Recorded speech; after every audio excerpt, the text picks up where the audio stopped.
ำลังฟังสถานีวิทยุกระจายเสียงแห่งประเทศไทยจังหวัดลำปาง FM 97 MHz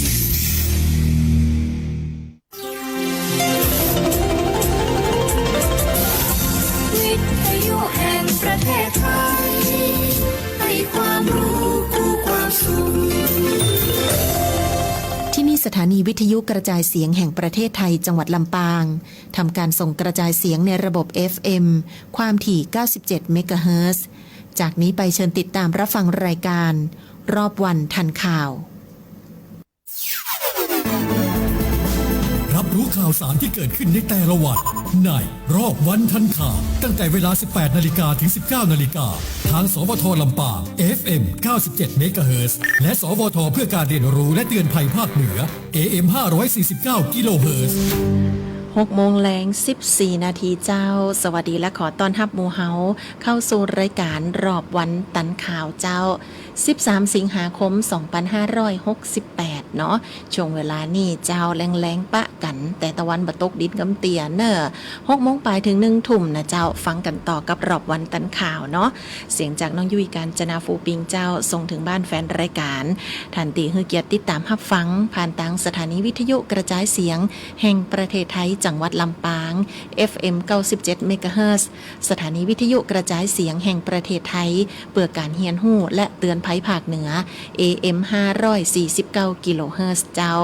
รอบวันตันข่าวในวันนี้นะเจ้าพิเศษเนาะไม่ได้มาคนเดียวด้วยนะมาพร้อมกับผู้ร่วมรายการของเฮาเจ้าวันนี้เฮาจะมีกิจกรรมสำคัญมาประชาสัมพันธ์ให้พ่อแม่พี่น้องได้รับทราบนะว่าสถาบันการศึกษาของจังหวัดลำปางเฮานี่เปิ้นจะมีงานใหญ่เกิดขึ้นนะเจ้าวันนี้ปามาติดตามบรรยากาศกิจกรรมของทางมหาวิทยาลัยราชภัฏลำปางเนาะจะเป็นกิจกรรมอันยังก้านะเจ้าอันดับแรกตอนรับผู้ร่วมรายการของเฮาก่อนเลยเจ้าวันนี้รอบวันตันข่าวเป็นโอกาสดีๆได้ตอนรับท่านคณบดีคณะวิทยาศาสตร์มหาวิทยาลัยราชภัฏลำปางท่านผู้ช่วยศาสตราจารย์พิภพนาราแก้วสวัสดีอาจารย์ด้วยเจ้าสวัสดีครับเจ้าขออนุญาตเปลี่ยนมาเป็นภาษากลางสักหน่อยเนอะเจ้าขอบพระคุณอาจารย์เป็นอย่างสูงเลยนะคะที่ให้เกียรติมาร่วมรายการกันวันนี้นะคะในฐานะหนูเองก็เป็นศิษย์เก่าราชภัฏลำปางด้วยเหมือนกันนะคะรหัสอะไรนี้เราไม่ว่ากันแล้วเนาะ จบมาหลายปีนะคะวันนี้ทางคณะวิทย์ที่มาร่วมรายการกันเพราะว่าเรามีงานสำคัญอยากจะมาประชาสัมพันธ์ให้กับพี่น้องชาวลำปางได้รับทราบนะคะรวมถึงท่านที่รับชมผ่านช่องทางออนไลน์เพจของสวทลำปางกรมประชาสัมพันธ์ด้วยนะคะตอนนี้ส่งไปไกลเลยทีเดียวอยู่ทั่วโลกก็เปิดรับชมได้นะคะกิจกรรมที่ว่านี้ก็คือการแข่งขันนะคะด้านของวิชาการเนาะงานวิทยาศาสตร์นิทรรศราชภัฏลำปาง68นะคะนั่นหมายความว่าเราจัดมาต่อเนื่องในหลายๆปีแล้วล่ะแต่ปีนี้จะต้องมีไฮไลท์สำคัญที่อยากจะเชิญชวนพ่อแม่พี่น้องไปร่วมกันส่งบุตรหลานส่งน้องๆนักเรียนนักศึกษานะคะไปร่วมกิจกรรมกันเยอะๆนะตอนนี้เท่าที่มีการประชาสัมพันธ์งานออกมาก็เห็นว่าเสียงตอบรับดีมากเลยนะคะวันนี้เดี๋ยวเราจะมาลงรายละเอียดกันค่ะอันดับแรกก่อนเลยให้ท่านอาจารย์พิภพได้เล่าให้ฟังก่อนว่าการจัดงานวิทยาศาสตร์นิทรรศราชภัฏลำปางในปีนี้นะคะเราจัดขึ้นภายใต้แนวคิดอะไรบ้างหรือว่าเรามี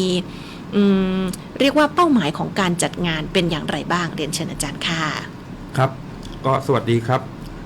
ในการจัดงานวิทยาศาสตร์นิทรรศราชภัฏลำปาง68นะครับในปีนี้นะครับเราได้แรงบันดาลใจนะครับจากคำขวัญนะครับแล้วก็พันธกิจของมหาวิทยาลัยราชภัฏลำปางของเรานะครับเพื่อเนื่องจากมหาวิทยาลัยราชภัฏลำปางของเราเนี่ยเป็นมหาวิทยาลัยที่เพื่อพัฒนาท้องถิ่นนะครับเราก็เลยจัดงานวิทยาศาสตร์นะครับนิทรรศราชภัฏลำปางนะครับในหัวข้อของวิทยาศาสตร์ราชภัฏลำปางเพื่อพัฒนาท้องถิ่นที่ยั่งยืนครับโดยในงานนี้นะครับเราก็จะนำนวัตกรรม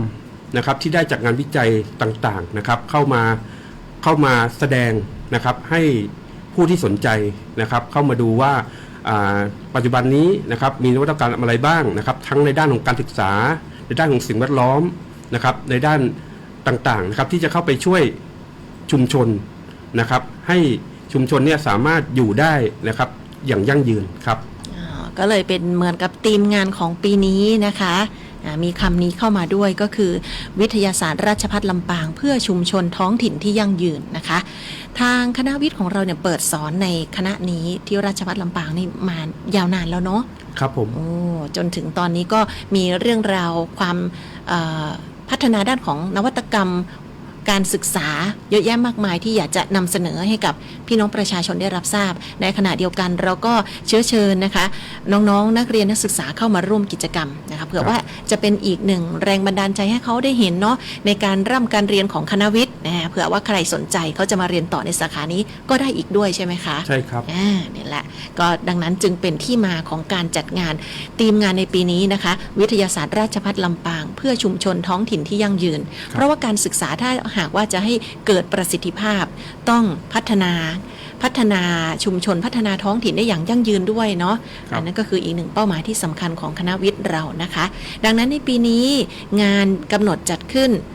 18แล้วก็19สิงหาคมนะคะอาจารย์คะดูปฏิทินแล้วจะตรงกับวันจันทร์กับอังคารพอดีเลยซึ่งก็จะสะดวกกับน้องๆที่ไปเรียนหนังสือกันเนาะเผื่อสถาบันการศึกษาเขาพามานะคะคุณครูพามาอะไรอย่างเงี้ยนะคะจุดที่เราจัดงานก็อยู่ตรงด้านหน้าอาคารพอดีเลยใช่ไหมคะใช่ครับจุดที่จัดงานก็อยู่ภายในมหาวิทยาลัยนะครับอยู่ด้านหน้าของคณะวิทยาศาสตร์นะครับแล้วก็อาคารโดยรอบครับก็จะมีกิจกรรมต่างๆมากมายครับพื้นที่เยอะมากดังนั้นแล้วกิจกรรมในงานมีอะไรบ้างที่อยากจะประชาสัมพันธ์ให้กับพี่น้องประชาชนได้รับฟังวันนี้เรียนเชิญเลยค่ะครับผมในงานวิทยาศาสตร์นิทัศน์ราชภัฏลำปางนะครับของเราในปีนี้นะครับเราก็มีกิจกรรมต่างๆมากมายนะครับกิจกรรมที่มีนะครับก็จะเป็นกิจกรรมการแข่งขันทางวิทยาศาสตร์นะครับมีทั้งหมด12กิจกรรมด้วยกันนะครับก็จะมีกิจกรรมที่เป็นการแข่งขันแบบดั้งเดิมนะครับไม่ว่าจะเป็นการตอบปัญหาทางวิทยาศาสตร์ตอบปัญหาทางคณิตศาสตร์นะครับการแก้ปัญหาทางวิทยาศาสตร์นะครับการแข่งขันจัดตู้ปลาสวยงามนะครับแล้วก็การแข่งขันจรวดกวดน้ำนะครับอีกทั้งในปีนี้เรายังเพิ่มกิจกรรมที่เป็นเอาใจนักเรียนนักศึกษานะครับในการแข่งขันกิจกรรมพวก e-sport นะครับไม่ว่าจะเป็น ROV นะครับหรือกิจกรรมที่กำลังอยู่ในกระแสในเรื่องของการแข่งขันคณิตคิดเร็ว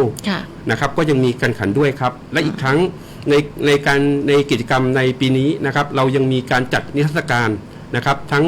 ในหน่วยงานภายในของมหาวิทยาลัยเราเองนะครับจากคณะต่างๆนะครับเหมือนการเปิดบ้านของมหาวิทยาลัยราชภัฏลำปางนะครับแสดงศักยภาพของมหาวิทยาลัยเรานะครับในเรื่องของนวัตกรรมงานวิจัยนะครับสิ่งต่างๆที่ได้จากตัวนักเรียนและก็คุณครูอาจารย์ในมหาวิทยาลัยเรานะครับอีกทั้งยังมีหน่วยงานภายนอกทั้งภาครัฐและเอกชนนะครับเข้ามาร่วมในการจัดกิจกรรมในครั้งนี้นะครับอาทิเช่นนะครับการไฟฟ้าแม่เมาะนะครับก็จะนำนิทรรศการมาร่วมนะครับแล้วก็ยังมีอุทยานแห่งชาติเขลางบรรพตนะครับก็จะนำพันธุ์พืชพันธุ์ไม้แปลกๆที่หายากนะครับมาแสดงให้นักเรียนนักศึกษาได้ดูนะครับแล้วก็ยังมีบ้านแมลงนะครับที่เข้ามาร่วมนะครับถือว่าได้รับความร่วมมือจากภาคีเครือข่ายของเรามากมายเลยทีเดียวนะคะดังนั้นคือจินตนาการได้เลยว่าพื้นที่ของการจัดงานนั้นกว้างมากรองรับน้องๆได้เกินกว่า1,000 คนแน่นอนครับแน่นอนเลยนะคะที่อาจารย์ได้เล่าให้ฟังเนี่ยมีทั้งกิจกรรมสำคัญแล้วก็การแข่งขันต่างๆนะคะโดยเฉพาะด้านของวิชาการเนาะเมื่อสักครู่นี้ได้ฟังเรื่องของการแข่งขันทั้งด้านคณิตศาสตร์นะคะแล้วก็แข่งขัน ROV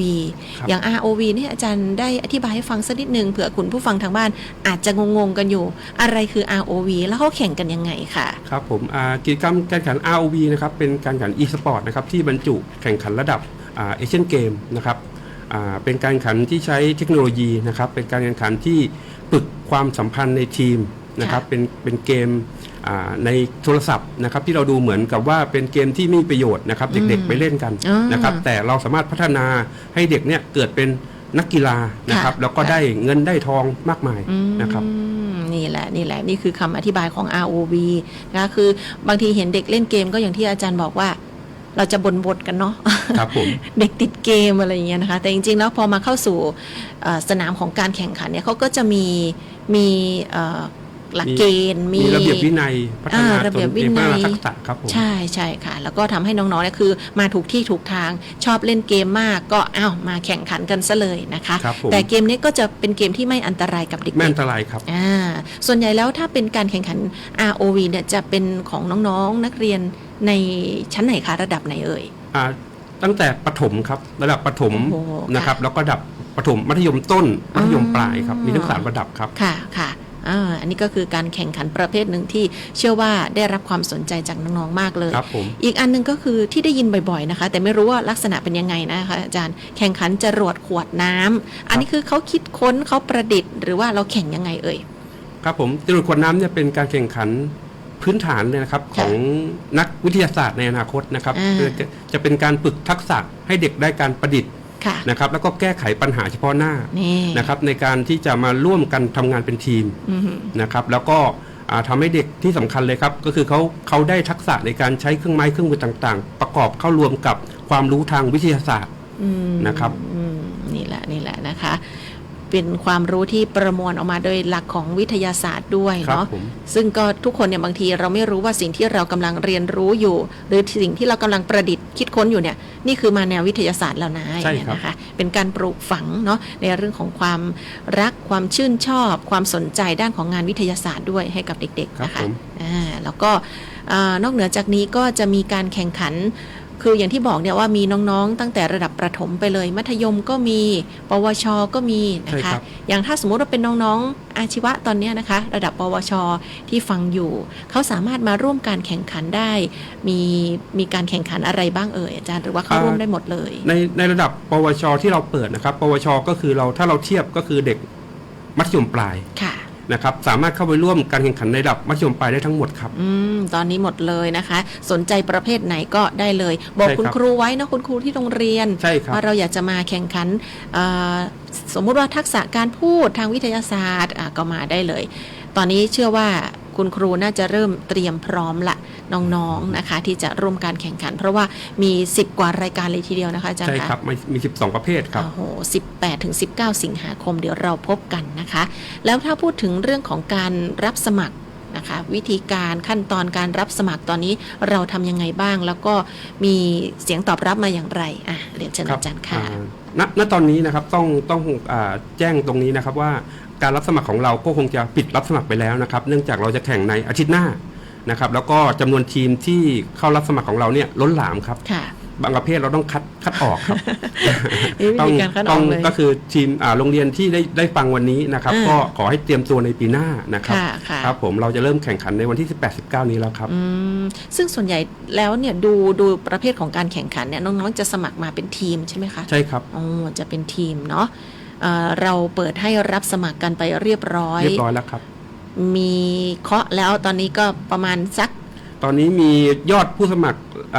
ที่เห็นนะครับก็คือมัน 2,000 กว่าคนครับ 2,000 กว่าแล้วนะคะรวมๆกันโอ้โหถ้าเปิดงานวันแรกเนี่ยก็คงจะแบบคึกคักแล้วเพราะกระจัดกระจายกันไปเนาะ ครับผม แข่งแต่ละประเภทแข่งห้องนี้เขาต้องรู้แล้วล่ะว่าต้องไปจุดไหนนะคะ ไม่เงียบเหงาครับ ทั้งวันเลยนะคะ งานที่บอกว่า18 กับ 19 สิงหาเนี่ยก็คือตลอดทั้งวันคือหมายถึงทั้งภาคเช้าภาคบ่ายเลยใช่ไหมคะอาจารย์ ใช่ครับเราจัดตั้งแต่เช้าครับ ค่ะอันนี้น้องๆก็ถ้าเปิดมาวันจันทร์ปุ๊บเนี่ย18 สิงหาเนี่ยนั่งรถกันมาแต่เช้าเลย แล้วอย่างที่บอกว่างานนี้เราเปิดโอกาสให้กับน้องๆทุกคนได้เข้ามาร่วม ไม่ใช่เฉพาะน้องๆนักเรียนนักศึกษาในพื้นที่จังหวัดลำปางเท่านั้นนะคะ มีจังหวัดอื่นๆด้วยที่ตอบรับมาตอนนี้ที่ไหนบ้างเอ่ยคะอาจารย์ ก็จริงๆแล้วก็คือทั่วภาคเหนือนะครับ ค่ะ นะครับก็มีลำพูนเชียงใหม่เชียงรายนะครับทางอุตรดิตถ์นะครับก็มานะครับ โอ้ค่ะ มีความพยายามเนาะ ครับผม มีความพยายามมีความมุ่งมั่นในการหาโอกาสให้กับตัวเองนะคะ แล้วก็ประกอบกับโรงเรียนของน้องๆก็ให้การสนับสนุนด้วย เด็กๆอยากมาแสดงว่าข่าวสารของเราเนี่ยสื่อสารไปถึงเขาว่าปีนี้ราชภัฏเราจัดอีกแล้วนะวิทยาศาสตร์นิทัศน์ราชภัฏลำปาง68วันที่นี้นะเชิญชวนมาร่วมเขาก็จัดกันมาเลยนะคะ แล้วก็สำหรับงานในปีนี้บางท่านเนี่ยอาจจะกำลังคิดอยู่ว่าเราฟังอาจารย์เล่าให้ฟังถึงงานวิทยาศาสตร์นิทัศน์ราชภัฏลำปางไม่ได้จัดแค่ปีแรกเราจัดมาต่อเนื่องหลายปีแล้วดังนั้นความแตกต่างหรือว่าจุดเด่นในกิจกรรมของปีนี้จะต้องมีอะไรที่พิเศษกว่าปีที่ผ่านๆมาแน่นอนนะคะแต่ความพิเศษนั้นเป็นอย่างไรให้ท่านผู้ช่วยศาสตราจารย์พิภพนราแก้วคณบดีคณะวิทยาศาสตร์มหาวิทยาลัยราชภัฏลำปางได้เล่าให้กับท่านผู้ฟังทางบ้านได้ฟังกันอีกสักครั้งหนึ่งค่ะอาจารย์ค่ะครับผมในปีนี้นะครับในปี2568นี้นะครับงานวันวิทยาศาสตร์ของมหาวิทยาลัยราชภัฏลำปางนะครับ เรามีไฮไลท์หลายๆอย่างนะครับในเรื่องของนิทรรศการนะครับในเรื่องของการนำผลงานของนักเรียนนะครับนักศึกษาในมหาวิทยาลัยราชภัฏลำปางเราเองนะครับแล้วก็ของอาจารย์นะครับที่ไปได้รางวัลนะครับทั้งในระดับภูมิภาคระดับประเทศนะครับเข้ามาโชว์ให้กับท่านผู้ที่เข้ามาร่วมงานได้เห็นได้ฟังนะครับซึ่งงานแต่ละอย่างนะครับก็จะเป็นงานที่มีประสิทธิภาพมีนวัตกรรมนะครับสามารถนำไปใช้ได้จริงนะครับทั้งในเรื่องของการศึกษานะครับการสอนต่างๆวิจัยต่างๆนะครับที่เป็นประโยชน์กับตัวคุณครูเองนะครับแล้วก็ประโยชน์กับตัวนักเรียนนะครับที่เป็นเป้าหมายของเราที่สำคัญนะครับแล้วก็ยังลงไปสู่ชุมชนนะครับตามมัตโต้ของเราที่เราตั้งไว้นะครับขออภัยครับนะครับที่เราตั้งไว้ว่าเราจะพัฒนาชุมชนให้ยั่งยืนนะครับเพราะว่าการพัฒนาเนี่ยนะครับเราเริ่มจากตัวเด็กน้อยๆนะครับให้เกิดจินตนาการนะครับเกิดความต้องการนะครับเกิดทักษะต่างๆนะครับทำให้เขาจะเป็นนักวิทยาศาสตร์ที่ดีในอนาคตได้จากแรงบันดาลใจที่เขาเห็นในงานวิทยาศาสตร์ครับผมค่ะเพราะว่าได้เห็น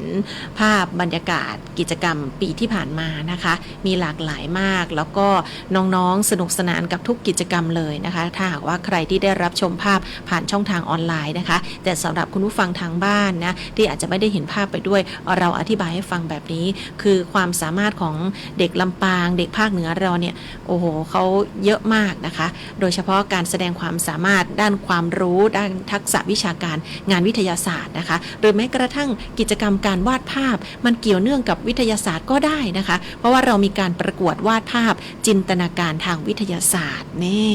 แล้วก็แต่ละท่านเนี่ยฝีไม้ลายมือสุดยอดเลยนะคะใช้สีใช้การเลือกเส้นการวางภาพเนี่ยก็คือใช้จินตนาการของน้องๆนะคะเนี่ยให้เขามีเวทีได้มีการแสดงออกเนาะแสดงความสามารถของพวกเขานะคะแล้วก็18กับ19สิงหาคมนะคะอย่าลืมนะคะเราต้องมาร่วมให้กำลังใจน้องๆด้วยโดยเฉพาะต้องขอบคุณน้องๆที่เดินทางมาจากต่างจังหวัดซึ่งก็มีความตั้งใจมากๆเหมือนกันนะคะตอนนี้ตอบรับมาแล้วนะคะจริงๆแล้วงานวิทยาศาสตร์นิทัศน์ราชภัฏลำปางเนี่ยเขาไม่ได้มีกิจกรรมเฉพาะการจัดงานใน1ปีที่เราพบกัน1ครั้งเท่านั้นนะคะทางคณะวิทยาศาสตร์มหาวิทยาลัยราชภัฏลำปางเขายังมีกิจกรรมอื่นๆที่น่าสนใจอีกมากมายเลยทีเดียวนะคะให้พวกเราได้ติดตามกันเนาะเพราะว่าเดี๋ยวถ้าผ่านพ้นงานวิทยาศาสตร์นิทัศน์ครั้งนี้ไปแล้วหากว่าท่านมีความสนใจนะคะอยากจะไปติดตามของงานของทางคณะวิทย์กิจกรรมอื่นๆของคณะวิทย์ก็มีอีกนะคะมีอะไรบ้างเนี่ยเชิญอาจารย์เลยค่ะครับผมคณะวิทยาศาสตร์ของเรานะครับมีการบริการมากมายนะครับไม่ว่าเป็นการบริการทางวิชาการนะครับที่เราออกรถโมบายนะครับไปที่โรงเรียนนะครับให้ความรู้ทางวิทยาศาสตร์แก่โรงเรียนช่วยจัดงานกิจกรรมวิทยาศาสตร์ต่างๆนะครับให้กับโรงเรียนที่เราไม่เรียกว่าขาดแคลนนะครับแต่เราเรียกว่าไปเพิ่มเติมให้เต็มนะครับให้เห็นเทคโนโลยีต่างๆให้เจอกับพี่ๆนะครับสนุกด้วยกันนะครับและเรายังบริการวิชาการในเรื่องของโครงการต่างๆมากมายนะครับในเรื่องของการแก้ปัญหาท้องถิ่นชุมชนทั้งราชภัฏลำปางแล้วก็จังหวัดลำพูนนะครับในเรื่องของการแก้ปัญหาในเรื่องของเศรษฐกิจนะครับยกระดับเศรษฐกิจฐานรากนะครับให้เกิดการเป็นชุมชนที่ยั่งยืนตามที่เราได้พูดไว้ตอนต้นนะครับแล้วเรายังมีให้บริการในด้านของงานวิจัยต่างๆนะครับเป็นที่ปรึกษาให้กับโรงเรียนต่างๆนะครับที่จะนำเด็กมาพัฒนานะครับเครื่องไม้เครื่องมือนะครับแล้วก็มีศูนย์ตรวจน้ำนะครับศูนย์ตรวจน้ำครับผมน้ำที่ใช้ในทั่วไปในชุมชนนะครับสามารถนำมาตรวจได้ที่มหาวิทยาลัยของเรานะครับเราก็รับวิเคราะห์ให้ครับค่ะโอ้มีบริการแบบนี้ด้วยครับผมเพิ่งทราบข้อมูลวันนี้เหมือนกันนะคะนี่คือขอบขายงานของทางคณะวิทย์ซึ่งจริงๆทำงานแบบนี้มานานแล้วนะแต่ว่าเราอาจจะยังไม่ค่อยทราบกันสักเท่าไหร่เนาะเผื่อว่าอาจจะมีหน่วยงานหรือว่าสถาบันไหนที่อาจจะ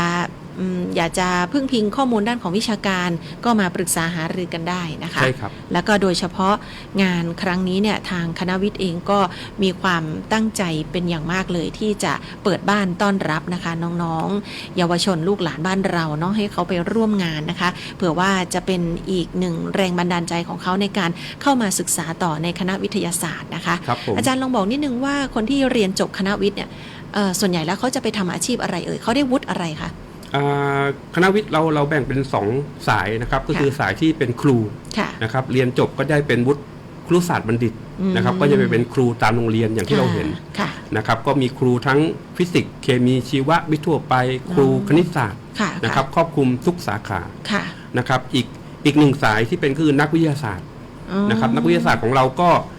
เป็นนักวิทยาศาสตร์ทางเคมีนะครับทางสิ่งแวดล้อมนะครับไปอยู่ในหน่วยงานภาครัฐและเอกชนนะครับโดยเฉพาะอีกสาขาหนึ่งที่กำลังมีความสนใจในปัจจุบันนี้ในเรื่องของสิ่งแวดล้อมก็ในเรื่องของชุมชนนะครับก็คือสาธารณสุขศาสตร์นะครับก็คือเข้าไปดูแลผู้ป่วยเข้าไปในชุมชนนะครับอ๋ออยู่ในคณะนี้ด้วยใช่ครับค่ะแล้วก็อย่างงานวิทยาศาสตร์ที่ส่วนใหญ่เนี่ยคือนึกภาพแรกเนี่ยเราจะนึกถึงห้องแลบครับคนที่ทำงานในห้องแลบต่างๆนี่ก็คือรวมไปด้วยอย่างนี้เนาะก็คือคนที่จบในคณะวิทย์ซึ่งปัจจุบันนี้เราเปิดถึงระดับไหนละคะตอนนี้เราเปิดถึงระดับปริญญาเอกครับปริญญาเอกแล้วใช่ครับแต่ละปีนี่ถือว่าผลิตนอกจากบัณฑิตมหาบัณฑิตนะคะในแต่ละปีนี่เยอะไหมคะอาจารย์คะปีนี้เป็นปีแรกครับที่เราเปิดระดับปริญญาเอกนะครับ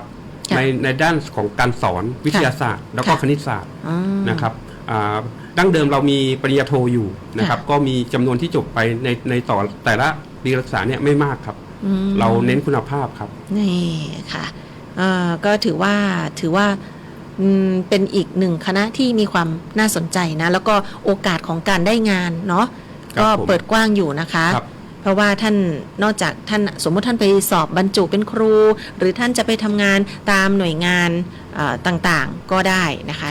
ภาคเอกชนอย่างนี้ก็ได้เนาะความรู้ด้านวิทยาศาสตร์ซึ่งเริ่มต้นจากพื้นฐานในความชอบของน้องๆนะคะด้วยความชอบอยากจะทดลองอยากจะดูซิว่ามันเปลี่ยนสียังไงใส่อันนี้เข้าไปมันจะเป็นยังไงได้นะคะนี่ก็คือแบบเด็กๆเนาะจนพัฒนาการของเขาก็เติบโตมาเรื่อยๆนะคะแต่ยังเกี่ยวข้องกับงานวิทยาศาสตร์อยู่เนาะเพราะฉะนั้นแล้วก็ถือว่าเป็นอีกหนึ่งโอกาสที่น้องๆได้เข้ามาเรียนรู้แล้วเผื่อเขามีความสนใจอยากจะมาศึกษาต่อที่คณะวิทย์ของเรานะคะในแต่ละปีก็ผลิตบัณฑิตขึ้นมาเพื่อที่จะทำงานตอบแทนสังคมโดยเฉพาะการทำงานเพื่อท้องถิ่นบ้านเรานะคะราชภัฏลำปางเองเราก็มีเรียกว่ามุมมองของการทำงานแล้วก็หลักในการที่จะส่งเสริมให้บัณฑิตเนี่ยทำงานเพื่อสังคมนะคะโดยเฉพาะชุมชนโดยรอบมหาวิทยาลัยราชภัฏลำปางตอนนี้เนี่ยเขามีโครงการที่บัณฑิตออกมาทำงานร่วมกับชุมชนมากขึ้นเนาะอาจารย์ใช่ไหมคะไม่ว่าจะเป็นคณะวิทย์หรือว่าคณะอื่นๆก็ตามให้เขาได้เรียนรู้กับการใช้ชีวิตร่วมกับคนในสังคมโดยเฉพาะในชุมชนคือให้น้องๆเนี่ยมีการปรับตัวมีการเรียนรู้ตั้งแต่ยังอยู่ในสถาบันอุดมศึกษาเลยซึ่งอันนี้ดีมากๆนะคะอาจารย์อยากจะเชิญชวนอย่างไรบ้างคะเผื่อว่าน้องๆฟังอยู่ท่านผู้ปกครองฟังอยู่เห็นแล้วว่าลูกหลานของเรามีความสนใจด้านของวิทยาศาสตร์อยากจะมาเรียนต่อที่นี่ค่ะครับคณะวิทยาศาสตร์มหาวิทยาลัยราชภัฏลำปางนะครับเป็นคณะที่มีความพร้อมนะครับทั้งในด้านของบุคลากรนะครับที่มีความรู้และความสามารถนะครับไม่แพ้มหาวิทยาลัยใหญ่ทั่วประเทศนะครับเรามีความพร้อมมีความเอาใจใส่ในบุตรหลานของท่านนะครับจะช่วยดูแลแล้วก็สร้างให้บุตรหลานของท่านเนี่ยมีอนาคตที่ดีนะครับขอให้แค่ท่านไว้ใจนะครับเขามีทุนการศึกษาให้ด้วยไหมคะตรงนี้สอบถามนิดนึงเผื่อว่าบางท่านอาจจะอยากจะให้ส่งลูกส่งหลานมาเรียนนะแต่เขาอาจจะขัดสนเรื่องของทุนการศึกษาเนาะอยากจะเข้าคณะวิทย์อย่างเงี้ยนะคะเรามีช่องทางไหนที่จะช่วยเหลือสนับสนุนน้องๆให้สามารถเข้ามาเรียนคณะนี้ได้บ้างคะอาจารย์คะครับผมทางคณะวิทย์ของเรานะครับเรามีทุนทางวิทยาศาสตร์นะครับให้กับนักศึกษาเป็นทุนให้เปล่านะครับอยู่ปีละประมาณ4ทุนนะครับแล้วก็ยังมีทุนของมหาวิทยาลัยไม่ว่าจะเป็นทุนเรียนดีทุนนักกีฬานะครับประกอบกับทางราชภัฏเรามีที่พักนะครับอันนี้ขออนุญาตโชว์หน่อยนะครับว่าเรามีที่พักที่ทันสมัยนะครับแล้วก็ประกอบกับก็คุยอีกรอบหนึ่งครับว่าเรามีค่าเทอมที่ถูกมากๆครับก็จะช่วยแบ่งเบาภาระของผู้ปกครองได้อย่างดีมากๆค่ะอันนี้ก็ถ้าน้องๆที่ผู้ปกครองบางทีเราอยากจะช่วยแบ่งเบาภาระของผู้ปกครองมาอยู่หอในใช่ครับอย่างเงี้ยนะคะแล้วเวลาเขามา สอบเข้าเรียนต่อเนี่ยสามารถที่จะใช้ผลงานหรือว่าใช้โควต้าอะไรยังไงได้บ้างไหมคะเรามีกำลังจะเปิดรับสมัครในรอบของโควต้านะครับเร็วๆนี้ครับผมขออภัยที่จำวันเวลาไม่ได้แต่มีนะคะมีเด็กๆที่ใช้แบบโควต้าเข้ามาใช่ครับนะคะนอกเหนือจากการสอบทั่วไปเนาะโอ้โหเพราะฉะนั้นตรงเนี้ยผลงานของน้องๆที่เกี่ยวข้องกับงานวิทยาศาสตร์และเรารู้ตัวเราแล้วว่าอยากจะมาเรียนต่อคณะวิทยาศาสตร์พอดีเลยเพราะฉะนั้นน้องๆต้องเริ่มเก็บเลยนะคะแฟ้มผลงานของตัวเองพอร์ตโฟลิโอตัวเองเก็บไว้ให้ดีครับโชว์ผลงานที่เราอยากจะโชว์ตามที่คุณครูแนะแนวนะครับคณะวิทย์เขามีช่องทางในการติดตามข่าวสารอื่นๆไหมคะอย่างเช่นทางเพจหรือว่าทางเว็บไซต์ของคณะวิทย์โดยตรงอะค่ะใช่ครับเรามีเว็บไซต์ของคณะนะครับเป็น sci.lpiu.ac.th นะครับแล้วก็ยังมีทั้ง Facebook ทั้ง Instagram ทั้ง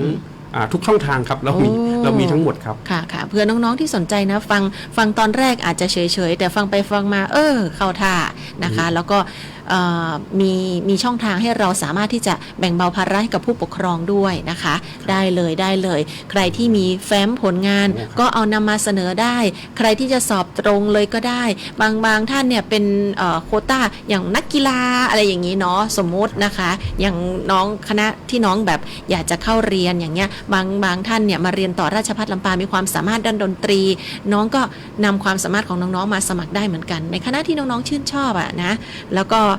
การเปิดสอบโดยทั่วไปก็มีอยู่นะคะเราติดตามข่าวสารได้โดยเฉพาะเพจของคณะวิทย์อันนี้วันนี้เราเน้นที่คณะวิทย์ก่อนนะคะซึ่งอันนี้ก็เป็นเรื่องเหมือนกับวิชาแนะแนวเลยวันนี้อาจารย์ อาจารย์มีอะไรที่จะเพิ่มเติมไหมคะสำหรับประเด็นเรื่องของการจัดงานวิทยาศาสตร์นิทัศน์ราชภัฏลำปางครับผมก็จะขอเชิญชวนแล้วกันนะครับเชิญชวนให้ทางคุณครูนะครับผู้ปกครองนะครับที่สนใจนะครับก็มาร่วมกันให้กำลังใจบุตรหลานของท่านนะครับในงานเรามีกิจกรรมมากมายนะครับมีอะไรให้ท่านได้ช่วยกันพัฒนานะครับพัฒนาให้นักเรียนนะครับหรือบุตรหลานของท่านเนี่ยกลายเป็นนักวิทยาศาสตร์ในอนาคตนะครับผมก็เชิญชวนให้มาร่วมเป็นทำประวัติศาสตร์ร่วมกันนะครับในครั้งหนึ่งนะครับในงานนี้นะครับแล้วก็อยากจะบอกกล่าวไว้ว่าปีหน้าครับเราจะจัดยิ่งใหญ่กว่าปีนี้แน่นอนนะครับเพราะว่าในปีหน้าเนี่ยนะครับทางมหาวิทยาลัยของเราเนี่ยจะจัดงานครบรอบ55ปีของมหาวิทยาลัยนะครับเราจะทำการเปิดบ้านครั้งใหญ่ของมหาวิทยาลัยขึ้นมานะครับมีทุกคณะทุกสังกัดนะครับภายใต้มหาวิทยาลัยเนี่ยนะครับจะจัดงานร่วมกันนะครับก็เชิญชวนไว้ล่วงหน้าครับค่ะโอ้โหปีนี้ว่ายิ่งใหญ่แล้วปีหน้าจัดเต็มยิ่งกว่าอีกนะคะดังนั้นแล้วเราได้ฟังรายละเอียดแล้วว่างานวิทยาศาสตร์นิทัศน์ราชภัฏลำปาง68นะคะซึ่งจริงๆได้ยินชื่อมาทุกปีเลยนะคะแล้วก็ปีนี้ก็จัดใหญ่เหมือนเดิมนะทุกทีเราฟังแล้วเราอาจจะไม่รู้ว่าในงานเขามีกิจกรรมอะไรบ้างหรือคนมาร่วมงานเยอะแยะมากมายขนาดนี้เลยอย่างเงี้ยนะคะแสดงว่าได้รับความสนใจมากๆแล้วก็จัดงานดีเนาะแล้วก็มีผลตอบรับให้ได้จัดกันต่อเนื่องในทุกๆปีนะคะเป็นการเปิดบ้านคณะอื่นเนี่ยเขาทำแบบนี้ไหมคะอาจารย์คะในมหาเราทำทุกคณะครับทุกคณะก็จะมีงานที่เป็นงานเด่นของแต่ละคณะอยู่เหมือนกันครับก็จะจัดทยอยจัดในแต่ละ1ปีการศึกษาครับก็จะหมุนเวียนกันไปเนาะแต่ในเดือนสิงหาคมเดี๋ยวพบกันกับทางคณะวิทยาศาสตร์นะคะตอนนี้เนี่ยน้องๆที่เตรียมเนื้อเตรียมตัวนะจะมาเข้าร่วมการแข่งขันก็น่าจะได้ศึกษาหลักเกณฑ์ของการแข่งขันประเภทต่างๆกันบ้างแล้วนะคะเพราะฉะนั้นก็เตรียมตัวให้พร้อมเนาะเมื่อกี้เห็นมีแม้กระทั่งประกวดตู้ปลาสวยงามอุปกรณ์ที่ต้องขนมาเองเลยใช่ไหมขนมาเองครับเป็นความสนุกของเด็กๆและคุณครูครับเป็นจินตนาการที่นั่งดูใจก็อมยิ้มครับเอาปลาสวยๆมาให้เราดูจัดไม้น้ำจัดพันน้ำนะครับแต่สิ่งที่สำคัญคือมันรวมเอาหลักทางวิทยาศาสตร์เข้าไปไว้ในนั้นนะครับงานของเราในวันที่18เป็นมีพิธีเปิดงานช่วงเช้าไหมคะมีพิธีเปิดครับพิธีเปิดงานช่วงเช้าก็จะเปิดโดยท่านผู้ว่าราชการจังหวัดนี่ต้องได้ติดตามกันเลยนะคะท่านผู้ว่าใจดีมากค่ะท่านชุติเดชมีจันทร์เผื่อว่าท่านมีอะไรที่อยากจะไปพูดคุยกับน้องๆเนาะลูกหลานบ้านเรานะคะในการเข้าร่วมงานแล้วก็พอเสร็จจากพิธีเปิดงานแล้วทีนี้ก็จะเข้าถึงวิธี การแยกย้ายละนะคะเวลาของการแยกย้ายไปประกวดแข่งขันตามจุดต่างๆนะคะโดยรอบของคณะวิทย์เราซึ่งกิจกรรมที่จัดนี้นะคะก็อยู่ที่ลานพกากลองเนาะด้านหน้าคณะวิทยาศาสตร์มหาวิทยาลัยราชภัฏลำปางลานพกากลองตรงนี้ด้านหน้าคณะวิทย์นี่หมายความว่าเราตั้งเต็นท์ไหมคะอาจารย์หรือยังไงเป็นโดมเป็นอาคารใหญ่ครับอ๋อตอนนี้เป็นอาคารใหญ่แล้วรองรับได้สมมติว่าสภาพดินฟ้าอากาศอะไรไม่มีปัญหาครับได้เลยนะคะที่จอดรถพร้อมครับบริการด้านของงานจราจรอะไรต่างๆมีน้ำดื่มมีรถบริการรอบทัวร์รอบมหาวิทยาลัยครับค่ะน้องๆที่เข้ามาร่วมงานเนี่ยเรามีข้าวกลางวันบริการอะไรให้เขาพร้อมไหมคะหรือยังไงเราไม่สามารถบริการอาหารกลางวันได้ครับให้แต่ละโรงเรียนจัดการใช่ไหมคะเป็นแบบนี้นะคะแล้วก็ถ้าเป็นในจุดอื่นๆก็ให้น้องๆไปร่วมกิจกรรมกันนะคะคือเดินได้ตลอดทั้งวันว่าอย่างนั้นเดินทั้งวันครับไม่เหนื่อยครับเรามีรถรางของทางจังหวัดลำปางนะครับวิ่งวนรอบงานตลอดเวลาครับโอเคได้เลยนะคะเอาละงานนี้นอกเหนือจากน้องๆนักเรียนนักศึกษาไปกันแล้วเผื่อว่าผู้ปกครองท่านไหนท่านผู้ฟังท่านไหนที่สนใจอยากจะไปร่วมไปสังเกตการดูก็ได้นะคะลองไปดูความสามารถของลูกหลานเราเพราะว่าเขาไม่ใช่แข่งเฉพาะงานทดลองวิทยาศาสตร์เท่านั้นนะคุณผู้ฟังค่ะมีแม้กระทั่งการพูดทางวิทยาศาสตร์พูดยังไงพูดทางวิทยาศาสตร์เนาะพูดนี่เดี๋ยวอาจารย์แง้มๆให้ฟังนิดนึงได้ไหมคะพูดทางวิทยาศาสตร์นี่คือยังไงการพูดทางวิทยาศาสตร์ก็คือเราต้องมีหลักอ้างอิงทางวิทยาศาสตร์ในการพูดครับในหัวข้อต่างๆที่กำหนดให้นะครับเราพูดเหมือนสุนทรพจน์นะครับในหลักวิทยาศาสตร์นะครับแต่ใช้หลักการเหตุและผลนะครับที่มีอ้างอิงเข้าไปช่วยครับดีมากๆเลยใครที่ไม่ได้ไปร่วมงานนะคะเรามีถ่ายทอดสดไหมคะมีครับมีถ่ายทอดสดด้วยผ่านFacebook ของทางคณะวิทยาศาสตร์ครับโอเคเผื่อว่าท่านไหนที่สนใจอยากจะไปดูเนาะหรือว่าคุณพ่อคุณแม่ที่อยู่ต่างจังหวัดอยากจะเห็นลูกหลานเราเขาแข่งขันตอนนี้เป็นยังไงบ้างนะดูถ่ายทอดสดได้ดูไลฟ์สดได้ใช่ครับเพจของคณะวิทยาศาสตร์มหาวิทยาลัยราชภัฏลำปางจะถ่ายทอดบรรยากาศเหล่านี้ให้ท่านได้รับชมเนาะตอนนี้ดีมากเลยโลกออนไลน์ทำให้เราได้สื่อสารถึงกันนะคะไปที่ไหนก็ได้เปิดได้ชมหมดเลยละค่ะในช่วงสุดท้ายนี้นะคะนอกเหนือจากทางด้านของผู้ช่วยศาสตราจารย์พิภพ นาราแก้วที่มาร่วมรายการกับเราแล้วต้องขอบคุณคุณผู้ฟังคุณผู้ชมนะคะที่ติดตามรายการอยู่ขอบคุณข้อความที่ส่งเข้ามาหากันด้วยนะคะทุกท่านที่ติดตามช่องทางออนไลน์เพจของสวท.ลำปางกรมประชาสัมพันธ์นะคะตอนนี้คอมพิวเตอร์รายล้อมอยู่รอบตัว3เครื่องด้วยกันนะคะพยายามหมุนรอบตัวมากเลยอาจารย์ก็ได้มาร่วมออกรายการที่นี่กับห้องส่งชั่วคราวของเราเป็นครั้งแรกด้วยนะคะเดี๋ยวถ้าหลังเสร็จสิ้นงานวิทยาศาสตร์นิทัศน์ไปแล้วนะคะมีกิจกรรมอื่นๆที่ทางคณะวิทย์หรือว่าทางราชภัฏลำปางอยากจะมาประชาสัมพันธ์ให้กับพี่น้องได้ติดตามกันอีกก็เรียนเชิญได้นะคะวันนี้ขอบพระคุณเป็นอย่างสูงเลยท่านคณบดีคณะวิทยาศาสตร์มหาวิทยาลัยราชภัฏลำปางผู้ช่วยศาสตราจารย์พิภพ นาราแก้วค่ะขอบพระคุณค่ะอาจารย์ค่ะขอบคุณครับขอบพระคุณค่ะเอาละค่ะรอบวันทันข่าวเดี๋ยวเราพักกันครู่หนึ่งแล้วกลับมาพบกันในช่วงสุดท้ายสวท.ลำปาง FM 97 MHz และสวท.เพื่อการเรียนรู้และเตือนภัยภาคเหนือ AM 549 กิโลเฮิรตซ์ค่ะรับรู้ข่าวสารที่เกิดขึ้นในแต่ละวันในรอบวันทันข่าวตั้งแต่เวลา 18 นาฬิกาถึง 19 นาฬิกาทางสวท.ลำปาง FM 97 MHz และสวท.เพื่อการเรียนรู้และเตือนภัยภาคเหนือ AM 549 กิโลเฮิรตซ์